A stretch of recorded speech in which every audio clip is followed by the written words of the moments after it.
With rookie minicamp set to get underway this weekend in Charlotte, I thought now would be a good time to take a look at the Panthers depth chart post-draft and see how the recent draft picks impact the standing of some of the retained players here in Carolina heading in 2024. We'll do that right here on Locked On Panthers.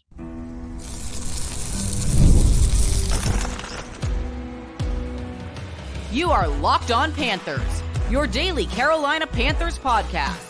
Part of the Locked On Podcast Network, your team every day. Welcome into another edition of the Locked On Panthers podcast, a part of the Locked On Podcast Network. I'm your host, as always, Julian Council, talking Carolina Panthers with you every Monday, Tuesday, Wednesday, Thursday, and Friday. Your team every day. That's our motto here on the Locked On Podcast Network. Subscribe or follow the show for free on YouTube or wherever you listen to your favorite podcast. And be sure to follow me, Julian Council, on Twitter at Julian Council, where on Fridays throughout the offseason, like on tomorrow's show, I'm right here answering your weekly Friday mailbag questions, either at me or DM me to get those questions into me right now. Don't waste time. Get those questions in right now, as I'll be recording on Thursday afternoon. So the sooner you get your questions in, the more likely you may have your question on this week's edition of the weekly Friday mailbag. And for all the folks out there who ever ask a question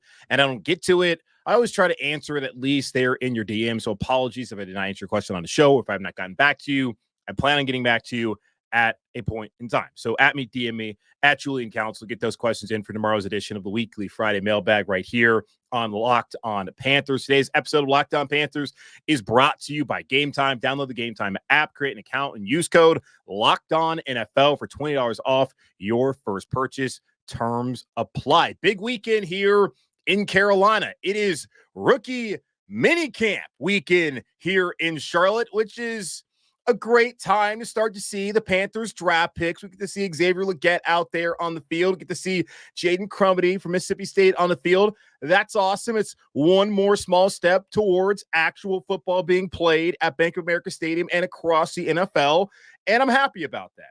And you know what? The players also got their numbers. If you checked out Panthers.com on Wednesday, Xavier Legette sticking with number 17, which he broke out in this past season at South Carolina. Jonathan Brooks sticking with 24, which he wore at Texas. Chal Smith-Wade going to be wearing 26 here in Carolina. Michael Barrett's going to be number 41. Trevin Wallace will be 56.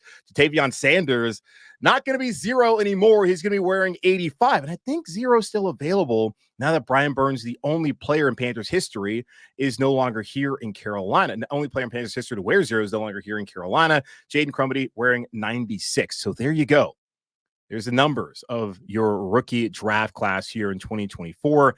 And we'll get to know who some of the other guys officially who have been signed. There's been a lot of reports about who the UDFAs, the undrafted free agents, are here in Carolina. I'm going to discuss the reported signings at the end of the show as I discuss their chances potentially to make the roster, maybe impress this weekend as much as one can impress during rookie minicamp. Before we get there, post-draft, 7 new players officially on the roster. Why not take some time now today to look at the impact that those 7 players can have on the current depth chart as we head into rookie minicamp this weekend and in OTAs later on this month, the next month mandatory minicamp, and then of course we get prepared for training camp here in Uptown Charlotte. So we'll start off with the offense. Bryce Young, Andy Dalton, according to Panthers.com, are the only 2 quarterbacks officially on the roster. And I'm sure by time this comes out, whether it be on YouTube on Wednesday night or Thursday, when you were listening or watching, the Panthers would have officially dropped their rookie minicamp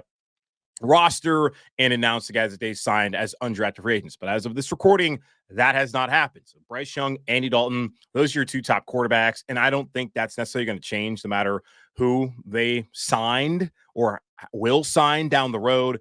It's going to be Bryce, it's going to be Andy. Those are going to be your top 2 quarterbacks in Carolina. The Panthers would like to get a veteran. They would also potentially like to get a young rookie who they can also develop along with Bryce and have Andy there as a veteran in the room. We'll see how that works out for them. But right now, only 2 quarterbacks officially listed on the roster for the Carolina Panthers. Running back, not officially listed just yet, but we know Jonathan Brooks, he's a Carolina Panther, has not signed.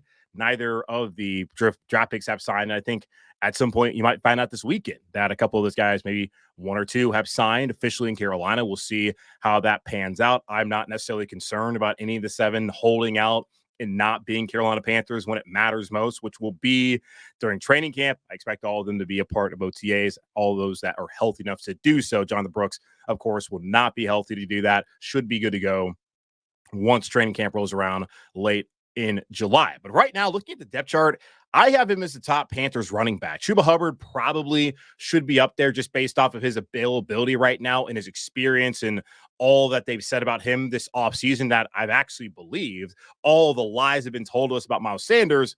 Those aren't true. As much as they love Miles, as much as they see him playing a big role in this offense, how they highly value him. No. That's not true. And we saw that on Monday as they brought in Rashad Penny. And I did tell y'all that I don't know if Rashad Penny is necessarily going to take Miles Sanders' job, but he does have experience in this scheme, knows the coaching staff better than Miles Sanders does. And he's not coming off of an impressive season at all. In playing only 3 games with the Eagles, Miles has been a better player than him. It's just another sign of this team is looking for other running backs outside of Miles Sanders and Chuba Hubbard. But Jonathan Brooks, Chuba Hubbard, Miles Sanders, I would have Raheem Blackshear, number 4. The number 5 on the depth chart, I would then have Rashad Penny. We'll see how all that pans out down the road, as Blackshear is a special teams guy. He can return kicks for you with the rule changes. He's going to be a vital part of the special teams for Carolina this year, which I think is how he'll make the roster. Tariq Cohen, Spencer Brown, Mike Boone. Those are the other 3 backs on the roster. Tariq was on the practice squad last year, so was Spencer Brown.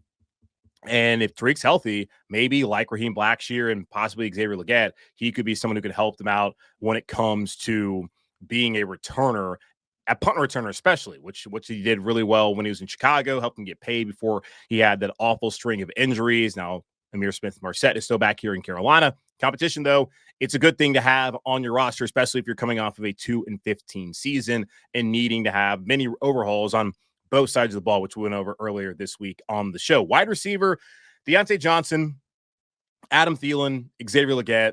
Those are my top 3. Deontay's going to play the X. He is going to be the first read. Those are the words of Dave Canales, the Carolina Panthers head coach. Adam Thielen going to be back in the slot. Then on the other side, at the outside receiver spot, will be Xavier Legette. Be very curious to see how they utilize him throughout this offense. Do they put him in jet sweeps? Do they put him in the backfield maybe to carry the football, the deep ball? That's something you expect him to play. Be a big factor in, of course. So those are the top 3 clearly to me. Then after that, Mingo, I would say, is the 4th receiver. Terrace Marshall maybe is the 5th, or possibly it's Amir Smith-Marset, who does provide speed and was more that gadget guy last year. Is that going to be the role he plays yet again this year, or is he going to be more of a complete wide receiver? How many opportunities is he truly going to get? And then you have David Moore, who I look at as more of a practice squad guy, and it's kind of break in case of emergency. This is somebody you're going to bring up on the roster if something goes awry with the wide receiver core, like really awry with the wide receiver core this upcoming fall. And he did play last year in Tampa for Dave Canales, who he knew dating back to his time in Seattle, where he did have some solid roles as a number 3 receiver a couple years ago behind DK and behind Tyler Lockett. Then once it came to Carolina, didn't make the roster, and he's kind of bounced on and off of rosters the last couple of seasons, hoping to make the 53 here in Carolina later this year. Cam Sims, Mike Strawn, Jalen Camp, those are the other receivers currently on the roster. But Deontay Johnson, Adam Thielen, Xavier Legette, those are the top 3. Then Mingo, Marshall, Smith, Marset, Moore. They're fighting for a roster spot, and possibly some of the UDFAs. One of them in particular from Holy Cross could be that 7th receiver if the Carolina Panthers decide to take 7 receivers once roster cutdowns happen later on in August. Tight end, Tommy Tremble, still tight end 1 to me. He's probably their best all-around tight end as far as blocking and receiving. Jatavion Sanders, the thought on him, at least the book out on him, he's not a great blocker, not physical enough in that space. The hope is that Pat McPherson will get him there eventually. He'll be the number 2. And the great thing about having Tommy Tremble is Tremble can be a solid number 2 tight end pass catching option, but can be your top run blocking and pass blocking option at tight end, then you can have Jatavion Sanders on the other side as your top pass-catching tight end, and Ian Thomas sprinkled in there as well. Like, those are going to be the top three tight ends in Carolina. Stephon Sullivan is still a converted wide receiver to a tight end, trying to learn the nuances of that position. And you see just how difficult it can be for someone who did not play that position in college. At least Sanders did play it in college and played it very well as far as being an offensive weapon in the pass game. Sullivan's fourth guy, Jordan Matthews, Chris Pierce, they're also on the roster.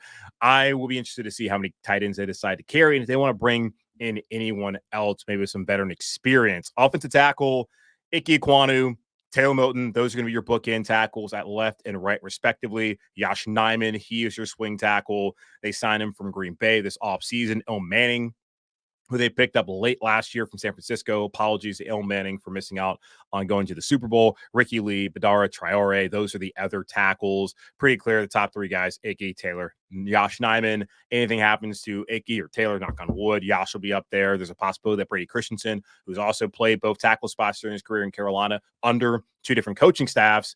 Yeah, you see, he didn't play tackle last year under that coaching staff, but we understand the point here. At least you should understand the point. He's someone who's versatile enough to play all five positions and could step up and play tackle if in a pinch. Looking at the guards, Damian Lewis, Robert Hunt, the two big free agent signings, they will be there at left guard and right guard, respectively. Cade Mays, Chandler Zavala appear to be the top two guys in line to come in there and to either step in due to injury or potentially start. We'll see how that factors in at some point this season. The positive part about it is they got a lot of live bullets last year. Mays has the past season, and then even the year prior where he was in the Arby's package, he got to play a little bit. Chandler Zavala didn't play well, but as a rookie, it's hard to step up from being a fourth-round pick, playing in the ACC at NC State, to coming to the NFL and seeing a different kind of size and speed that you just don't consistently see at the college level. Even if you're in the SEC or the Big Ten, you're just not going to see it on an everyday basis. He had to see it last year. He had his struggles, had injuries as well. Nash Jensen was thrown into the fire late last season as an undrafted free agent out of North Dakota State. He got benched later on that year, but he has experience. I like that you have three younger offensive linemen that you can continue to develop as backups. And who knows, maybe down the road, they get an opportunity to be a starter if, God forbid, Lewis or Hunt don't pan out for the Panthers after spending all that money. That is a good thing to have experience depth, which I believe they do have now with Mays, Zavala, and Jensen. J.D. Dorenzo is also on the roster listed at guard. Now at center, Austin Corbett, he's going to be your starter. And it turns out Brady Christensen is going to be the backup center as of right now. I would think, too, that if Lewis or Hunt got hurt, Christensen's the first guy they're going to call to play guard. He's just spending most of his time repping at center, as that's not something he's done a lot in his career in Carolina. If he's done it, it's really been during this period of time or possibly in training camp as well. It's never been in a game, so it's important to get him and Austin Corbett up to speed, especially if this team right now does not appear to be wanting to bring in a veteran center. They did bring in, reportedly, according to his Instagram as well, a center who is an undrafted free agent. We'll see how he kind of factors into this conversation. But right now, those are the only two listed centers on the roster: Austin Corbett, Brady Christensen. In offense, as I told you earlier this week, I feel like is going to be much better than what we saw last year.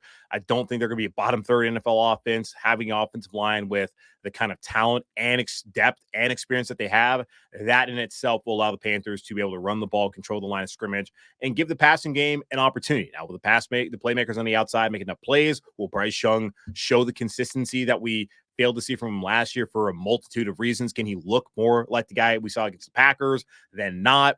Those are questions that will have to be answered once toe meets leather in September here in Carolina. So that's the offensive depth chart as we head into rookie minicamp and the rest of the OTA portion. How about the defensive depth chart? How is that looking as we head into all of that? I'll talk about that here in just a moment on Locked On Panthers. This next segment is brought to us by our sponsor, BetterHelp. Sometimes we all need the opportunity to get something off our chest. Big or small, certain things can really start to get to you. It's important to let that out, especially to someone who's unbiased on your life. So today, I want to say how I really feel about something. You might even be thinking about the same thing this week, and I am sick of the rain. I thought it was April showers bring May flowers. Why is it raining all the time here in Seattle, North Carolina, also known as Charlotte, North Carolina. Wells Fargo's this weekend. I want to go out. I want to enjoy some golf from the best players in the world. I don't want to sit here and deal with the rain, so I'm tired of it. I get it. It's spring. It happens, but it's May. Where the flowers at? Therapy can be different for everyone. Most of us have bigger problems than our favorite sports team, and it's important to get things off your chest every once in a while. If you're thinking of starting therapy, get BetterHelp a try. It's entirely online, designed to be convenient, flexible, and suited to your schedule. Just fill out a brief questionnaire to get matched with a licensed therapist and switch therapists anytime for no additional charge. Visit BetterHelp.com/LockedOn today to get 10% off your first month. That's BetterHelp, HELP.com/LockedOn.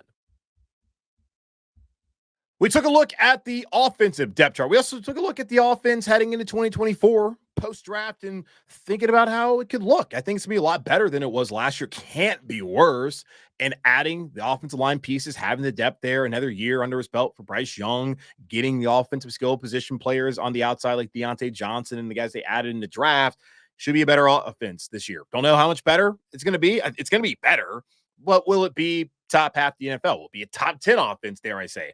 I don't know about all of that, but has a chance to be a competent one now that the offensive line appears to be fixed. Fingers crossed. Still have to see how it plays out once we get there into the season. And last year, y'all were right. Once we got into not training camp, but training camp, yes. If you watch the Hard Knocks episode where the Jets were just dominating them and Quinn Williams had 11 sacks in one period, which is, oh boy, that was startling. And then you saw how things played out during the preseason. If we get to the preseason and that is the case again, sure, still early, allowing them to get the continuity, but warning signs and the alarm bells will be off yet again. But defensively, took a long look at them yesterday, seeing how this unit will be without Brian Burns, without Frankie Louvu, and the multitude of starters that exited this offseason, and looking at the additions and wondering if in year two, Jero Vero's defense can be better or can be good. It really depends on how you looked at the defense last year in your interpretation of it. And I provided a ton of numbers. Please go back and listen to the show if you have not watched it or listened to it. If you would like, that will give you a pretty good breakdown, just at least my thoughts on the defense heading into the rest of the offseason into the 2024 season. But as far as depth chart goes, looking at the D-line, I do have my fair share of concerns outside of the top guy on this list, and that is Derek Brown. He is a Pro Bowler. He is an all-pro caliber player. He just got paid. Congrats to him and his family and to the Carolina Panthers for not blowing this yet. They could still do it. They paid CMC.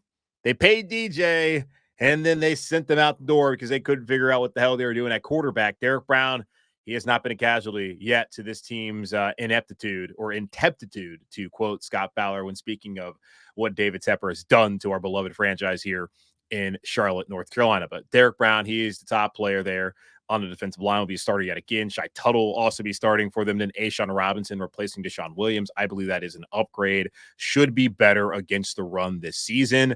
After that, it's going to be a dogfight to make this roster. I know Jaden Crumedy, the 6th-round pick out of Mississippi State, is a draft pick, but he's going to have to fight for a roster spot this year. Nick Thurman, he came out and honestly played like a dog at some points in time late in the season. LeBron Ray, he showed some promise, and he has the pedigree, having played at Alabama under Nick Saban. Raekwon Williams, he's been around the block a couple times. He looked like he was going to make the roster after that Giants game during the preseason. One of the examples of where the preseason does matter, but also it doesn't. But we were also looking at just what the depth chart looked like at that point in time and seeing Marquand McCall not being around, and maybe it was going to be Raekwon Williams who's going to step into a role as a potential starter in Carolina or a big role player.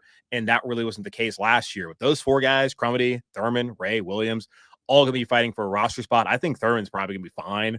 Crumedy, because of the draft compensation, may be fine, but he's going to have to really battle to make that roster. That is a good problem, to have that kind of competition for a defensive line group outside of Derek Brown that I don't think is all that talented, quite honestly. And you look at the production from Tuttle and Robinson, we kind of know who they are at this point in time. Need to see much more out of Shai Tuttle. He could be kind of that X factor on the defensive line. If he is able to actually play up to his contract this year, that D-line is much better, with the addition as well of A'Shawn Robinson, a noted run stopper, which that's something Deshaun Williams did not do well at all last year here in Carolina. Outside linebacker, your edge rusher spots, Jadeveon Clowney, he'll be a starter. DJ Wonnum is going to miss all of the offseason program here due to that torn, what was it? That he has an injury. God, what was it? I hate when I forget things like that on the fly because it's just like, you can't just say that and then not remember what to say. He is currently out right now due to, well, I don't have it right now, but an injury. He's missing time right now.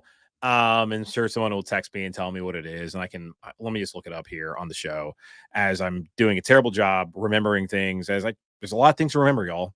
Covering a team on a daily basis. Who am I talking about again? Golly, I hate this. DJ Wonnum injury. He has a partially torn quad. That is serious. He's going to miss some time, and we'll see how that impacts him heading into this 2024 season. But he's slated to be a starter outside linebacker, more of a replacement to Yetur Gross-Matos than he is Brian Burns. Clowney is really the Burns replacement, was a better player than Burns last year, but will he be a better player than Burns this year and in the future, meaning next year as well in 2025? We will see. But those are the two starters, DJ Johnson, Amari Barno, Caleb on Chason. They're going to be the trio that kind of rotate in and out. Really need DJ Johnson, former third-round pick from last year. They traded up with Pittsburgh to get. He needs to really step into the right direction and show some promise because there still is not a long-term answer at the edge rusher spot now that Burns is no longer here in Carolina. Clowney, at least the next 2 seasons. At most, I would really think the next 2 seasons. DJ Wonnum could only be the next 2 seasons, could only be this season, depending on how he plays. And the rest of them, we got to see if Barney makes the roster, Chason as well. I'm thinking he's going to get an opportunity just based off Todd Wash being here. He's not his position coach, but we'll see how that works out. Eku Leota and Luigi Villan, they're also back here in Carolina. And Leota's not someone to ignore either, as he really turned some head last season. And this is the same defensive coaching staff. So you could see them really favoring players that they favored last season, opposed to had it just been a complete overall on both coaching staffs, that would be different, where these guys would be really fighting for the attention of their coaches, which they're still going to be doing. Inside linebacker, Shaq Thompson, Josie Jewell, those are the 2 guys that are going to play the vast majority of snaps, and that should really be the hope. You would like to see Trevin Wallace get sprinkled in here and there just to prepare to be the successor to Shaq Thompson next year, as that is what people are assuming. At least that's what I'm assuming. And you know what happens when you assume. I hope that's not going to be the case. But he's going to have an opportunity, I think, to play a little bit. After that, it's a bunch of special teams guys. Michael Barrett, who the Panthers took in the 7th round, all-time winningest player at Michigan. The reports say he's too small to play linebacker, not fast enough to play safety, but he could be a special teams ace. And there is value in that in the 7th round. I want to see special teams addressed in round 7. I want to see it more be like a kicker, but they got somebody who a lot of scouts believe can be a special teams ace and has that heart and soul to do it. So we'll see how that works out. Matt Miller of ESPN.com, by the way, he really liked the Michael Barrett pick by the Panthers. Tate Davis, Clyde Cherilus, Chandler Wooten, those are also 3 guys who are going to be fighting for roster spots more so as special teams players, where Wallace is going to be coming in as a backup. Corner, JC Horn, Dane Jackson, Troy Hill. That will be your trio. JC on the outside, Dane also on the outside, then Troy Hill there in that nickel spot. Chow Smith-Wade should be the primary backup to Troy Hill at the nickel. And if they don't add anybody, if like Stephon Gilmore doesn't come here, they don't add a veteran. And I do think, because the roster's it's never set. Not until we really get to the playoffs. It's never set. You got to get there first. It's not really all that set. It's an initial 53. We saw last year, we see every year. Just because you initially made the roster does not mean that you're not going to be cut 24 hours later when the Panthers put in their waiver claims and then are able to get certain players that they wanted off of waivers. And from my understanding, because the Panthers were the worst team in the league last year, they're going to be at the top of the waiver board, right? So they're going to be able to get whoever they want as far as who gets cut from the other teams. And if they see a corner who they really like, they're going to add that guy, and that may be sayonara to DiCaprio Boodle if he makes the roster. Or Deshaun Jameson, who was one of those players who they brought in last year who got cut elsewhere in San Francisco. Lamar Jackson, AJ Parker, I don't think they're going to really be guys who make it here this season. We'll see. But Horn, Jackson, Hill, those are the top 3 guys. Smith-Wade should play a role. And at some point, whether it's Gilmore or another veteran out there who's available or after roster cutdown day, they're going to add another outside corner because they just do not have the depth, in my opinion, right now to feel comfortable in that spot. Safety, Xavier Woods, he's back for a 3rd season starting in Carolina. Jordan Fuller should be the starter opposite of him. He was in the secondary last year in Los Angeles. He knows the scheme. Nick Scott will be the backup to them. Didn't play well in Cincinnati last year. Quite honestly, was pretty bad, but he's a veteran player who knows the scheme, and there is value to that. Alex Cook had to step up last season and started a couple games, played in 10 games total for Carolina after being signed off of the Raiders practice squad. He's somebody who could maybe even step into a big role, maybe be ahead of Nick Scott. We will see how that works out. Sam Franklin, you know him as a special teams ace. He's back in Carolina yet again in one of the few rule signings, true rule guys like Baylor Temple rule type of dude who has panned out and been a good player for what he was brought in to be. And that was be a special teams player and still developing as a safety for Carolina. Jamie Robinson was drafted last year in the 5th round at FSU. Didn't play a lot last year. Forgot about him most of the time last season. Would like to see him step up, get more opportunities. We'll see how that works out. Special teams, Eddie Pinheiro, Johnny Hecker, JJ Jansen. Those are your 3 trio special teams guys right now on the roster. So that's the offensive depth chart and the defensive depth chart. Now with rookie minicamp going on, let's take a quick look at the undrafted free agent class here in Carolina, at least the ones that are reported. Carolina on their website has not officially named any of these guys. And also on their website, as far as the roster goes, they haven't officially put on like Xavier Legette and Jonathan Brooks and the rookies that they just drafted. Want to quickly go over the players that are going to be expected to be there this upcoming weekend at rookie minicamp here in Charlotte in just a moment on Locked On Panthers. Gametime is an authorized ticket marketplace of the NBA, which makes getting playoff tickets even faster and easier. Prices on the Gametime app actually go down the closer it gets to tip-off. With killer last-minute deals, all-in prices, views from your seat, and their lowest price guarantee, Gametime takes the guesswork out of buying NBA tickets. Save up to 60% off buying last minute for sports, concerts, comedy, theater, etc. And if you are a fan of the Panthers, but also a fan of an NBA team that is not the one in our city, and they're in the playoffs, guys, Gametime. Go out there and use it. Take the guesswork out of buying NBA tickets with Gametime. Download the Gametime app, create an account, and use code LOCKEDONNFL for $20 off your first purchase. Terms apply. Again, create an account and redeem code LOCKEDONNFL. That's LOCKEDONNFL for $20 off. Download Gametime today. Last minute tickets, lowest price guaranteed.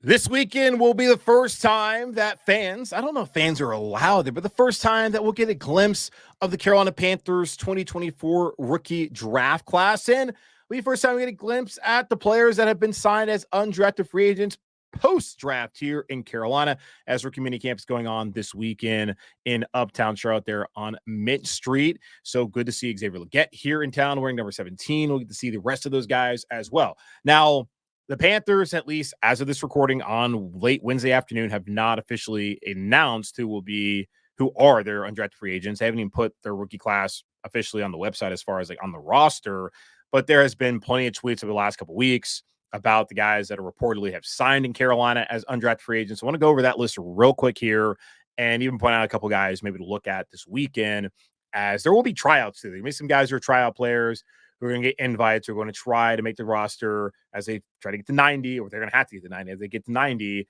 But this is the unofficial undrafted free agent class. And shout out to Cat Scratch Reader, the Panthers SB Nation blog, for putting this out there. The Observer had like half of these names, and I think Mike and all of them do a great job over there.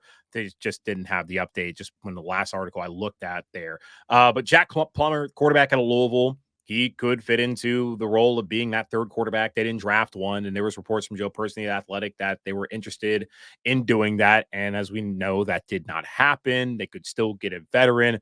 But Jack Plummer right now, he's on the roster, going to get an opportunity this weekend, could be cut. And there's players here who are currently on the roster that could get cut for other veterans who try out for rookie minicamp this week. And yes, veterans can go and try out, or some other players who they just bring in for a tryout as well.